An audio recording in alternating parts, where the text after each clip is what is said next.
We're back with another bicep movement, the high cable curl, and we have Riley that's going to help us out with it. And essentially what we're trying to do here is train that bicep in the shortened position a little bit more effectively. And with that, go ahead and curl in, Riley. What we want to do now is just manage that elbow position. You see here, what we've talked about in some of the other videos is to have something under that elbow and have them drive into that. Here, that's almost just a base. And then we're going to emphasize that shortened position by coming up just slightly there. And the only reason why I would even emphasize coming up there is because the other thing that happens here, if you would, right, is that it's usually the opposite, where people are trying to curl in, and what's happening is go ahead and curl in and almost drive that elbow down. And that elbow is coming down a little bit, right? And again, if anything, I'd want that elbow to come up so we can really maximize training in that shortened position.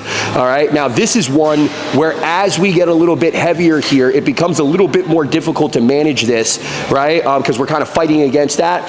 So one thing that we might do is drop down to one arm at a time, create a little bit more stability here, and put ourselves in a position where it's essentially the same exact movement, right? It's loading more effectively in that shortened position here, gives off a little bit at the end, right? And all we're doing is creating something a little bit more comfortable. Now, again, there's not really going to be an advantage one way or the other with this. Some people might prefer to sit down a little bit and create that little bit more of a stable environment. Some people might prefer to do them both at the same time, especially Riley, because he's lazy and likes to get out of the gym faster than everybody else. So we'll train two arms instead of one.